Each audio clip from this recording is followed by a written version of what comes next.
सभी सुंदर साथ के चरणों में कोटान कोट प्रेम प्रणाम। सुंदर साथ जी, पिछले वीडियो में हमने श्री खिलवत ग्रंथ के प्रकरण 3 की 40 तक की चौपाई का पाठ पूर्ण हुआ। आगे की चौपाई का पाठ हम नेक्स्ट वीडियो में करेंगे।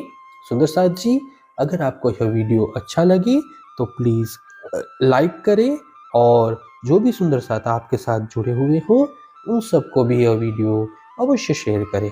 सुंदर साथ जी, जिन्होंने अब तक हमारे इस चैनल को सब्सक्राइब नहीं किया, वे प्लीज़ इस चैनल को सब्सक्राइब कर दें ताकि आने वाले नए वीडियो का नोटिफिकेशन आपको तुरंत मिल जाए। जगाए लई रूहे अपनी कदमों जो असल, या में संदेशा कहे इत बैठे है शामिल। ब्रह्म आत्माओं को जागृत कर धाम धनी ने परम धाम में अपने चरणों में ही ले लिया। इस संसार में भी वे अपनी आत्मा को बीच विराजमान होकर अपना संदेश दे रहे हैं। इत ना मैं आई ना फिरी, ये तो हुक्मे किया पसार, ये मैं हुक्मे मैं करी, अब हुक्म देत मैं मार। न मैं इस संसार में आई और न ही यहाँ से जागृत होकर परम धाम लौटी। धामधनी के आदेश ने ही इस जगत रूप संसार स्वप्न का विस्तार किया है।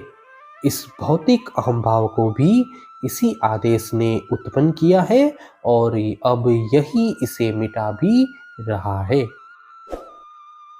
जब लग मैं सुपने मिने, ना ही खसम पहचान, तब लग मैं सिर अपने बोझ लिया सिर तान। जब तक मैं स्वयं को स्वप्न में मान रही थी तब तक अपने धनी की पहचान नहीं कर सकी। तब तक मैंने संसार का संपूर्ण भार अपने सिर पर लिया हुआ था। अब खसम ख्वाब की सूध परी और सूध परी हुक्म, तब मैं में जरा ना रही, मैं बैठी तले कदम। अब तारतम्य ज्ञान के द्वारा मुझे अपने धनी तथा इस स्वप्नवत संसार की शुद्धि हुई और धाम धनी के आदेश को भी मैंने जान लिया। तब मुझ में यह भौतिक अहंभाव का लेश मात्र भी अस्तित्व नहीं रहा तथा मैंने स्वयं को धाम धनी के चरणों में ही बैठी हुई पाया। इल्म खुदाई ना होता तो क्यों संदेशा पहुंचत, नूर तजल्ला के अंदर की कौन इशारते खोलत। यदि यह तारतम्य ज्ञान नहीं आया होता तो इस जगत में धाम धनी का संदेश कैसे पहुंच पाता और परम चैतन्य स्वरूप पर ब्रह्म परमात्मा की दिव्य लीलाओं के रहस्यों का संकेत कौन स्पष्ट कर पाता। सब म्याराज की इशारते कौन साहेदी कलमे देत, जो अरस अरवाहे इतनी इतना होती तो मता खिलवत का कौन लेत। रसूल मोहम्मद को हुए साक्षात्कार के सांकेतिक वचनों को कुरान की साक्षी देकर कौन स्पष्ट करता। यदि परम धाम की आत्माएं यहाँ आई नहीं होती तो परमात्मा की एकांकित लीलाओं का रहस्य कौन ग्रहण करता। चौथे आसमान लाहुत में रूह अल्लाह बसत, पहले बताई फुरकाने सो मोमिन भेद जानत। चौथे आसमान परम धाम में श्यामा जी रहती है। यह बात कुरान में पहले से ही बताई गई है। इस रहस्य को ब्रह्म आत्माएं ही समझ सकती है। कुंजी नूर के पार की रूह अल्लाह दई मुझ, के हे बातुन मगज मुसाफ का करूं जाहिर जो है गूढ़। अक्षर से परे अक्षरातीत परमधाम के रहस्य को स्पष्ट करने वाली कुंजी श्यामा स्वरूप सतगुरु ने मुझे प्रदान की और पुराण आदि धर्म ग्रंथों के गूढ़ रहस्य को स्पष्ट करने का आदेश दिया।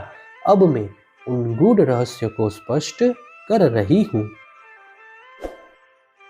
जो रखे रसूले हुक्मे और सबन थे छिपाए, सो मोको कुंजी दे के कोल पर जाहिर कराए। परमात्मा के आदेश से रसूल मोहम्मद ने जिन रहस्य को सबसे छिपा कर रखा था, उन्हीं वचनों को सतगुरु ने तारतम्य ज्ञान रूपी कुंजी देकर मुझसे नियत समय पर स्पष्ट करवाया। तो गुनाह अरस अजीम में लिखिया सब म्याराज के माहे, करे जाहिर अरस दिल मोमिन जित जबराइल पहुंचिया नाहे। म्याराज नामा ग्रंथ में रसूल मोहम्मद ने बताया है कि परमधाम में आत्माओं को दोष पहुंचा है, जहां पर जिब्रील फरिश्ता भी पहुंच नहीं पाया। ऐसे परमधाम में दोष कैसे पहुंचता, इस रहस्य को ब्रह्म आत्माएं ही स्पष्ट करेंगी, जिनका हृदय परमात्मा का धाम है। हे सुंदर साथ जी, इसी के साथ श्री खिलवत ग्रंथ के प्रकरण 3 की 50 तक की चौपाई का पाठ पूर्ण हुआ। आगे की चौपाइयों का पाठ हम नेक्स्ट वीडियो में करेंगे। सुंदर साथ जी, अगर आपको यह वीडियो अच्छा लगा तो प्लीज़ लाइक, शेयर और सब्सक्राइब अवश्य करें। प्रणाम जी।